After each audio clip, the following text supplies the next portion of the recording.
Hey guys, we are back, and today we are going to make a taco bake. Go ahead and pause your screen real quick if you need to write any of this stuff down. This is what I use to make 2 taco bake casseroles. This might look like trash, but it's not. Save it for later and we'll make stock with it. It's delicious. Go ahead and take all 4 of your cans that you have here and open them up. Chop up all your tomatoes and your onions. Turn your stove up about 3/4 of the way in your big skillet. Take your 3 pounds of ground meat and your onions. Toss them in and start to fry. About halfway through your frying process, you're going to want to grab your spices. This is the Southwest spicy version of Mrs. Dash No Salt. Here's some crushed red pepper. Now remember, my family might like it a little zesty, but yours might not. If they don't, go ahead and dial back your seasoning and spices. Not a problem, do it to taste. That was some chili powder you see there. Here we have some organic no salt seasoning from the Kirkland brand. You get that at Costco's. Some ground cumin. Now it has a little bit of a smoky flavor. Don't add too much or it'll taste like chili. There's some garlic powder. Now if you added some onion powder and cilantro to this and a little bit of tomato paste, you would have taco seasoning. You can go ahead and add a pack of taco seasoning in here if you would like. Also add you your can of tomatoes and some hot sauce. I unfortunately did not get any footage of me adding the can of tomatoes, but you can see tomatoes in there. Take your big can of refried beans and your room temperature softened cream cheese. It must be softened or it'll get lumpy and gross. A few little lumps are okay when you're stirring, but don't let it have big pieces of either the refried beans or of your cream cheese. You're going to want it fairly smooth. Now, I have tried using a mixer on this before. Do not do that. It gets too airy and fluffy, and it deflates, so to speak, once you cook it, and it gets weird. Don't do that. Now, I only add about 2/3 of the can, as you'll see right here. There you go. I add about 2/3 of the can to start with and kind of fold it in there. Like I said, I don't try to create too much air. Once I get it fairly mixed in there, I'll add the other 1/3 of a can when I'm adding my seasonings in. Now, so you kind of just cut and fold and cut and fold. It'll get there eventually. It usually takes me about 10 minutes of doing this cut fold technique here to get it really incorporated and meshed together like you see here. Now, I've already added the other 1/3 of a can of beans in there, and here's the spices going in. Now, most of this is the same spices that we just used in our taco meat seasonings. Now, it's pretty much the same seasonings throughout the entire meal. You just add more or less depending on what your family likes. Like I said earlier, my family really enjoys seasoning and spices, so we add quite a bit. Here you go. Just go ahead and mix it, blend it through, make sure that it's not clumps of spices in any one area. Try not to have a whole bunch of air. Now this is sped up. Now here is your cheese. As you see, my little spatula over here keeps sliding off to the side, so that will be important later on. One of my other chronic illnesses makes it hard for my joints to open things. As you can see here, I was having a real hard time getting the cheese open. Thanks, Brianna. She finally helped me out, opened up my bag of cheese there.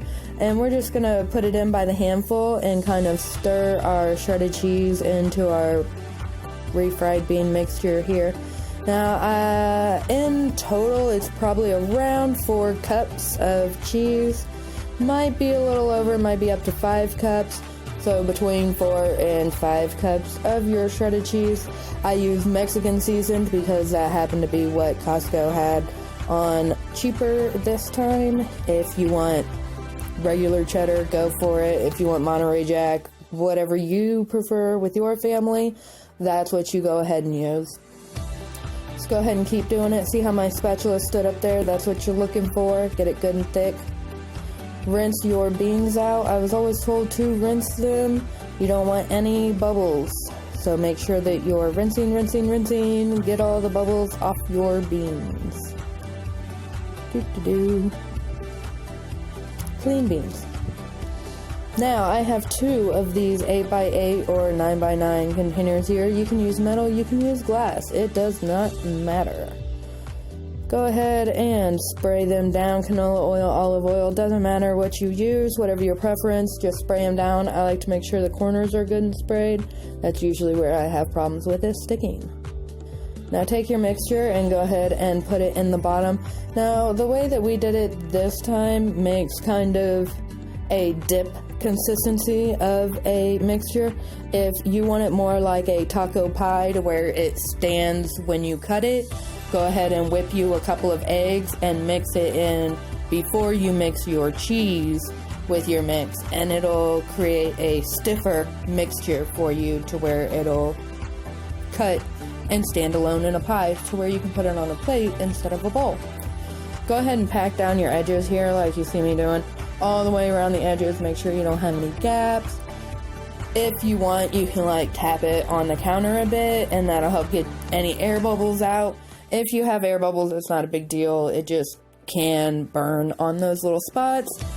Not a big deal. It's home cooking. We are not professionals by any means. So go ahead and grab your taco meat mixture that you've got going on here.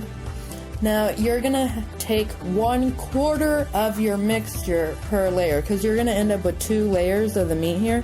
So you're gonna pack it down, spread it out, make it even in both of these casserole dishes real quick. Tap, tap, tap, spread, spread, spread. Now, I mean, like I said, we're not perfect. Do the best you can. The one that you're freezing is a little bit more important to make sure that it's evenly covered and distributed, just because you're going to be freezing it and then cooking it later, so you don't want the ice to be weird in there. Spread you some cheese as a middle layer here. Doesn't matter, it's up to your family how much you like. Get pretty even coverage. I already separated these beans ahead of time, half of the can on each little package there. Spread them out, make it even. Everybody likes some black beans. You can use red beans if you like, whatever kind of beans you like, use there. Here is the other 1/4 for each casserole of the taco meat mixture there. Spread that out. Make sure you cover up all your beans. And yet again, like you did with all your other layers, kind of pack it down in there. Not too many gaps. When you get gaps and it starts to cook, sometimes it'll like bubble up and spill in your oven in those spots. So if you have that problem, just go ahead and toss you a cookie sheet or something underneath there.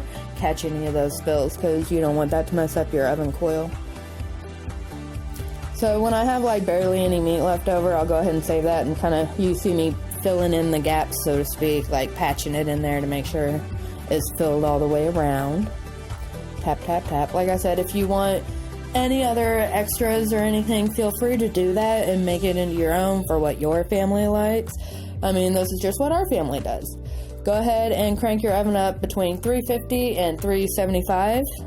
Depends on what your worker is taking shower time like. The one that's going in the freezer, I like to put wax paper on it. I normally put plastic wrap on it also, but my store was out and Corona times, we can't find any.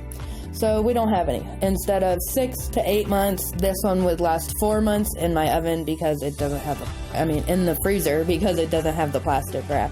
Don't forget to label it, what it is, how long it takes. Go ahead and take your diced tomatoes and onions.